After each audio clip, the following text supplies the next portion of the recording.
Israel has launched a string of airstrikes against Syrian military bases. It says the attacks are necessary to prevent weapons falling into hostile hands after the collapse of the Assad regime. Israel also says it is setting up a weapons-free zone in southern Syria and is denying reports that its troops have moved beyond an established buffer zone and closer to the capital, Damascus. The G7 group of leading nations will meet to discuss the Syria crisis on Friday. Smoke rising over the Syrian capital after the latest Israeli airstrikes.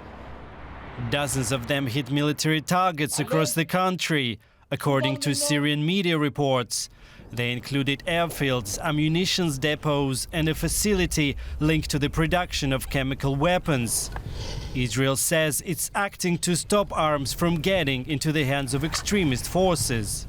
We're taking all the actions necessary to try to ensure our security with regard to the new situation created in Syria. On Tuesday, Reuters news agency and Israeli media published reports suggesting Israeli forces are also deepening their incursion into Syrian territory. Security sources say they were spotted just 25 kilometers from the Syrian capital, a claim denied by the Israeli army. That's after Israel took over a demilitarized buffer zone in the Golan Heights. The area southwest of Damascus was annexed by Israel 4 decades ago, but is still regarded by most countries as part of Syria. Israel says this step was necessary. We took in some points, ruling territories near the border in order not to be surprised from October 7 in the Syrian border. I emphasize it is a very limited and temporary step. Speaking at the Golan Heights on Sunday, Prime Minister Benjamin Netanyahu said the collapse of the Assad regime is offering great opportunity for peace, but is also fraught with dangers. If we can establish neighborly relations and a peaceful relations with the new forces emerging in Syria, that's our desire. But if we do not, we'll do whatever it takes to defend the state of Israel and the border of Israel. For now, the Israeli airstrikes continue. The UK-based Syrian Observatory for Human Rights says the most important military sites in Syria have already been destroyed in more than 300 Israeli strikes since the fall of the Assad regime. Michael Milshtein is a senior analyst at Tel-Aviv University's Dayan Center for Middle Eastern and African Studies. Welcome to DW. We have Israel saying it's attacking Syrian military bases to stop those weapons falling into the wrong hands. Is that how you see Israel's actions? Well, good evening, Phil. Basically, yes. First of all the offensive, the Israeli offensive during the last 2 or 3 days, it is a very focused offensive, and the main targets, of course, are military targets like aircrafts and most of the Syrian Navy and missiles, and of course the non-conventional infrastructure of Syria.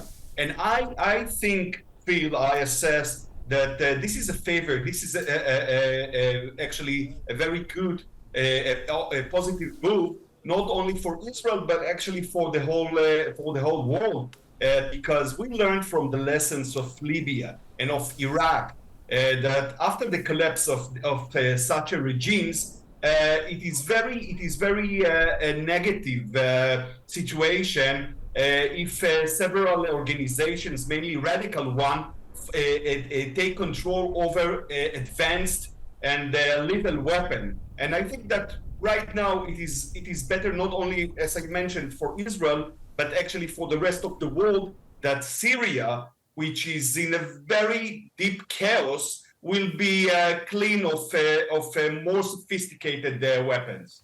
So how much then of a problem are Israel's bombing raids in Syria for an international community that welcomed the fall of Assad and hoped the new government would build something better?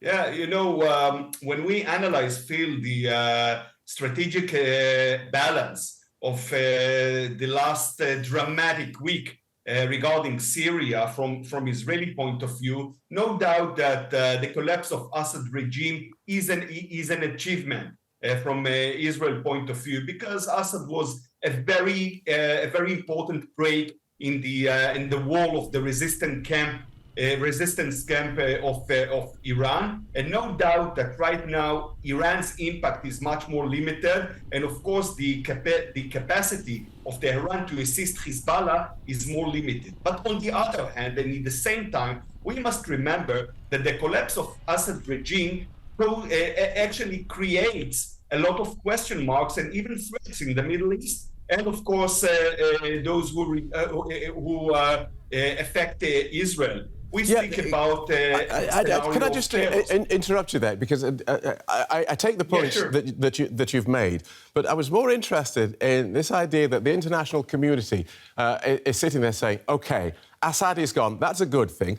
Syria is now run by a load of people that we designated as terrorists, but we're now going to rethink that because they're less bad than Assad." And now we have Israel saying, "Well, we're going to bomb them just in case." So the international community sort of looks at this and say, well, are we really going to allow Israel to just bomb other countries just in case? But then again, they were terrorists. So I just wanted you to sort of pick up on this notion of it's a pickle for the international world to sort of look at that and try and make sense of it.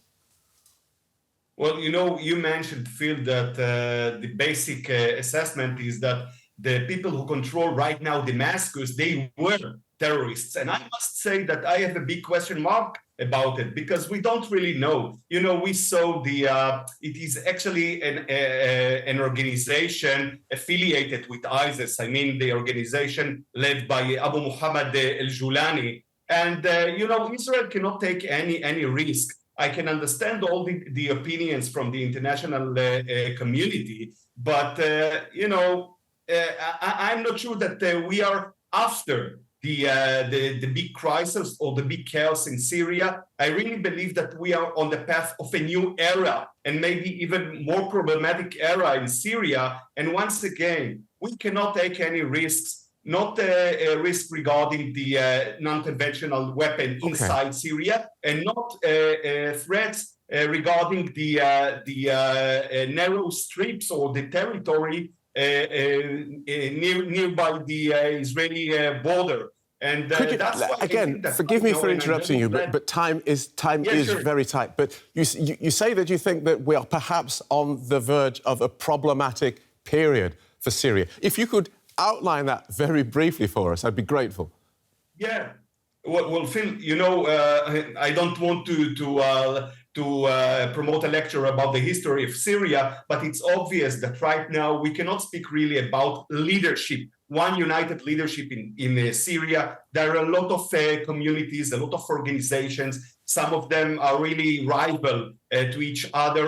And I'm quite sure that it will be very difficult, maybe impossible, to establish a very stable regime. And we must also remember that Iran and Turkey and Russia, they end their role in Syria.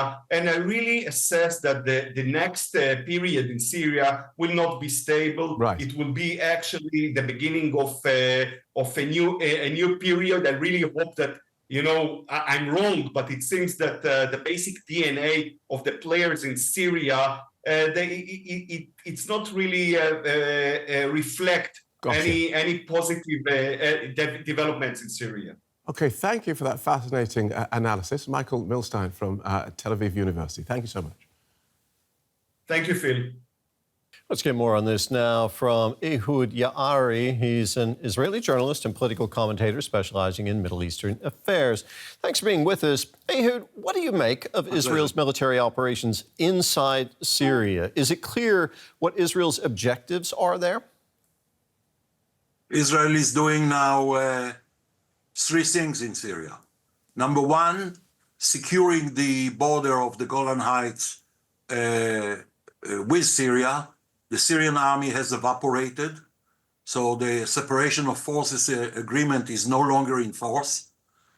You don't know who is really going to be in charge of the border area on the Syrian side. So the Israelis have taken several hilltops along a 90 kilometers long front, the peak of Mount Hermon, the highest mountain in the region, which is a controlling strategic point. But they are not moving towards Damascus, and they are signaling to the reorganizing military factions in the south that Israel is intending to resume what we call the good neighborhood operations, providing assistance to population in southern Syria, re-establishing the military field hospital, which served a decade ago thousands and thousands of Syrians. This is one. Second, the Israeli Air Force and Navy are destroying the equipment and facilities left by the Syrian army, which no longer exists. So the Syrian Navy was taken out by the Israeli Navy and the Air Force, while the remainder of the Syrian Air Force and air bases were knocked out by the Israeli Air Force. Facilities for the production and storage of rockets, missiles, chemical weapons components, etc., were all taken out. Altogether, we are talking about close to 400 sorties, and it may continue. Basically, what you are watching is the elimination of the Syrian army. So none of the rebel groups, some of them jihadists, not just Islamists, can take hold of these weapons. Hezbollah cannot go into Syria to secure some of these weapons, etc. Now, there are unverified reports of Israeli ground troops making deeper incursions into Syria, well beyond that buffer zone along the Golan Heights. Do you find those reports credible? It's not true. It's simply not true. The Israelis are not moving towards Damascus. Those reports were saying that Israeli tanks were close to a former Syrian military base in Katana. We are not there. What effect could Israel's operations inside Syria have on the political transition that is happening there right now? It's very, very early days, of course. Please take note that the new leader of Syria, at least he wants to become the new leader of Syria and create a fait accompli by establishing his government in Damascus, does not, Mr. Abu Muhammad al-Jawlani, he doesn't say a word about the Israeli strikes against the Syrian army bases. No condemnation, no protest, nothing. He's completely keeping quiet about this. Israel wants to make sure that Syria, recovering from years of really brutal dictatorship, will tend to its own affairs and will try to reconstitute the country in peace, as Mr. Jawlani is promising so far. But we need to make sure that Syria does not become again an active enemy, a facilitator of Hezbollah in Lebanon, an ally of Iran, or a base for al-Qaeda and ISIS. And both are to be found in different places in Syria. Ehud, thank you very much for talking with us today. That was Ehud Yaari, an Israeli journalist and political commentator specializing in Middle Eastern affairs. Thank you. Our correspondent Tania Krämer joins us now from the village of Majd al-Shams in the Golan Heights. Tania, what more can you tell us about Israeli military activity in Syria and particularly where you are in that border region? Yeah, I'm right now here in this Druze town of al-Sham in the occupied Golan Heights, and it's rather quiet here, but we see also the reinforcements here. We are right now, behind me you can see probably an Israeli tank. The army is here stationed along the ceasefire line, and behind that actually is already the buffer zone. And then if you look even further, then you would see Syria. Now this is all very, very close together. So what happened here over the weekend is that what Israel confirmed is that the Israeli troops moved into positions within the Syrian side of this buffer zone. They have been saying that the Syrian army left those positions, they went inside. This is to repel any idea of opposition groups or rebel groups from the Syrian side to come close to the border here. Now they also have refuted claims or reports that we've been hearing from Syria that some of the tanks went even further. So we heard from the Arabic spokesperson of the Israeli military here that this is not true, that they're not moving further inside Damascus at the moment. Now, the Golan Heights, where you are, that's occupied by Israel. Is that likely to change as a result of developments underway in Syria, Tania? Well, I mean, the other major development here is certainly we can hear this while standing here, the occasional sound of fighter jets that are crossing from here. And people here also told me, I mean, you know, the last year was very difficult as well. We just entered the 60-day ceasefire period with Hezbollah and Israel over this conflict. Now, there is now this temporary ceasefire that has become a bit more quiet, but we can hear the fighter jets now going towards Syria, which is just here behind us. And basically what Israel is doing right now, and we heard this already in the report, is that they are targeting, it appears they're targeting all the military sites. The foreign minister Gideon Saad confirmed they were targeting weapon storages, also likely chemical weapons, as Israel put it, to make sure they're not falling into the wrong hands, also to prevent any smuggling to Hezbollah. This is in itself not something new. We've been seeing this for years, that Israel has targeted positions in Syria. Mainly, they wanted to prevent Iranian entrenchment in Syria and preventing Iran from smuggling weapons towards Hezbollah and then towards Lebanon. So all of this, of course, it's in a very fragile situation at the moment. And we've been hearing from Israeli officials that anything is possible right now. They're saying this situation in Syria brings opportunities, but also bears risks, obviously, because nobody knows what the new government will actually look like, or how this new government in Syria will then behave. But I have to say that's also very much on the minds of people here in al-Sham and other Druze villages, because most people here do have family members on the other side. This is all very close, and I talked to some people here this morning. They say they're very worried, and on the one hand, for some, and there are very mixed feelings about what's going on there, they're actually relieved, that the Assad regime is gone. Others might have other feelings about that, but they're also very worried now for their families there, to understand what will happen next, and that also these smaller communities, these different communities in Syria, will be protected also by this new transitional government that will be come into place there. Tania, thank you very much. Our correspondent Tania Krämer there in the Golan Heights.